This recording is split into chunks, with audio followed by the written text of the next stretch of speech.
Last week, the Trump administration announced it was repealing a 2009 determination called the Endangerment finding. That finding had been the basis by which the EPA had assumed the right to regulate greenhouse gases for nearly 20 years.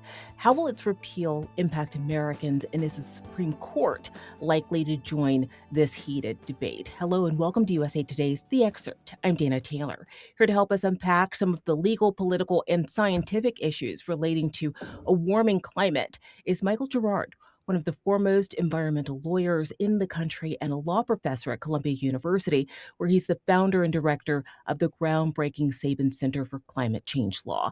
Thank you so much for coming on, Michael. Good to be with you.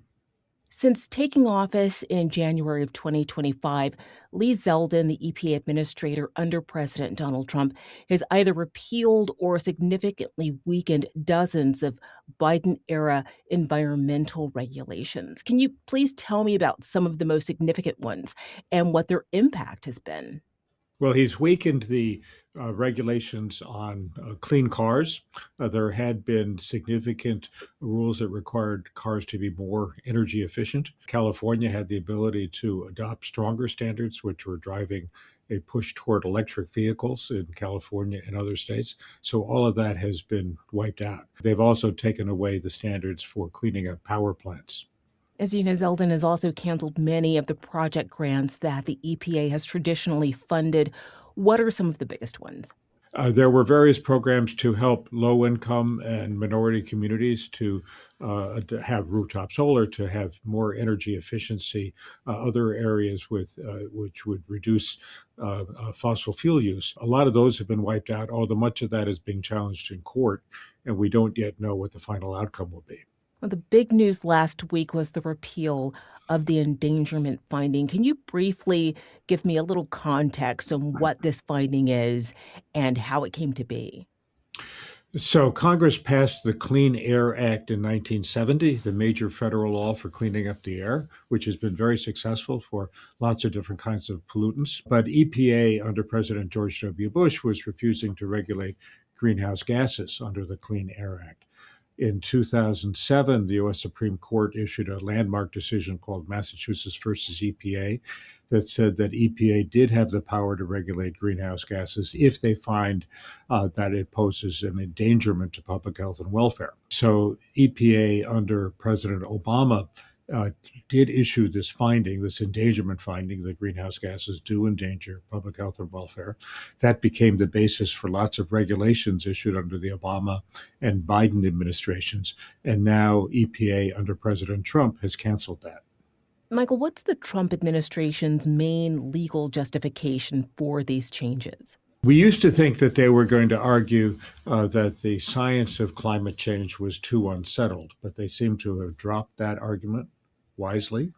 And instead, they're saying that the regulation of greenhouse gases is such a major thing with important political and economic significance that EPA can't do it without explicit congressional authorization, even if the words of the Clean Air Act would seem that EPA could do that. Another major argument is that the emissions of greenhouse gases from motor vehicles in the U.S. are such a small part of the global climate problem that it's not going to make any difference. Although, in fact, if U.S. transportation emissions were a country, it would be the sixth largest greenhouse gas emitting country in the world. Across the U.S., there's quite a bit of other litigation happening at the state and local level in relation to global warming and climate change. We spoke with some youth activists in Montana a couple of years ago who sued the Bureau of Land Management and won in order to curtail that state's oil and gas leasing process. Broadly speaking, Michael, are these cases proving successful in supporting efforts to fight climate change? And if so, how? Well, some of them are. Montana has in its state constitution an environmental rights provision, and that led to an important trial a couple of years ago saying that the state was violating its state constitution by ignoring climate change.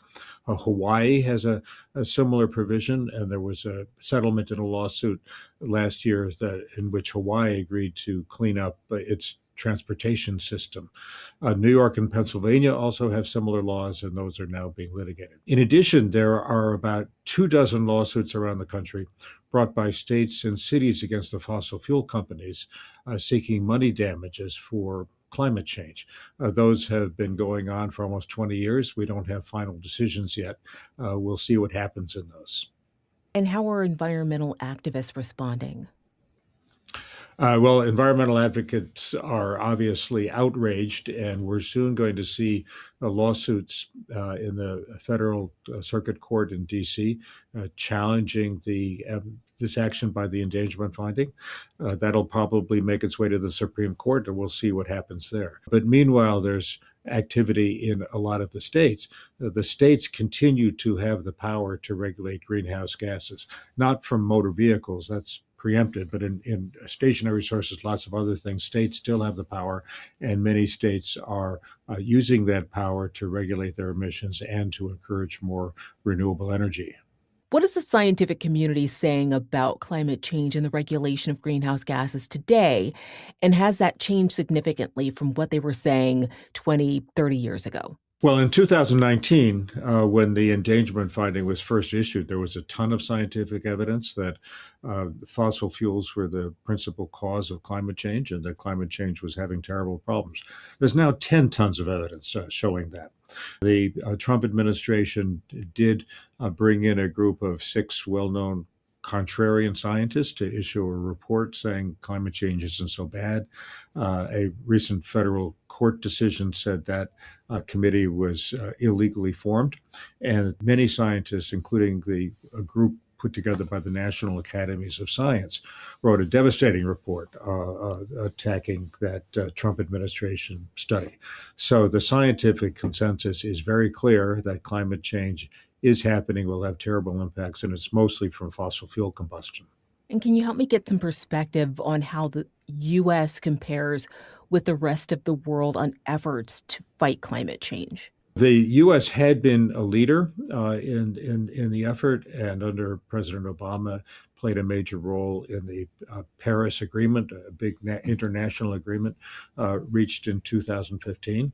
But President Trump withdrew us from the Paris Climate Agreement in his first term. Biden put us back. Trump has withdrawn us again. So the U.S. is now not only no longer leading the effort, but it's leading the effort in the other direction. It's pushing back and it's trying to inhibit other countries from acting on climate change. The next UN climate change conference will be in Turkey this November. Where do we leave off with the last conference, COP30, and what's the realistic expectation for this coming one? In the last conference, which was held in Brazil, the U.S. joined with Saudi Arabia and Russia and some other countries to try to slow down action on climate change. And I think they'll do that again. So much of the rest of the world, led by Europe, is going forward, but the U.S. is going in the opposite direction. Finally, with regards to the legal status of all these climate change-related lawsuits we've discussed today, what keeps you up at night, Michael, and what gives you the most hope? So the world is on track to be much hotter than the scientists say we need to be in order to avoid catastrophic impacts of climate change. We really need to hasten the transition away from fossil fuels toward cleaner energy. And the most encouraging thing to me is the growth of technological progress. Solar and wind and batteries are becoming much more effective, much cheaper. They are really helping to transform the global energy system. There's also a lot of technological development with nuclear, and we're hoping that these technologies will get to the point of commercialization where we have abundant, safe electricity that all of us can use. Michael, thank you again for joining me on The Excerpt. It's good to speak to you. Thank you. Thanks for watching. I'm Dana Taylor. I'll see you next time.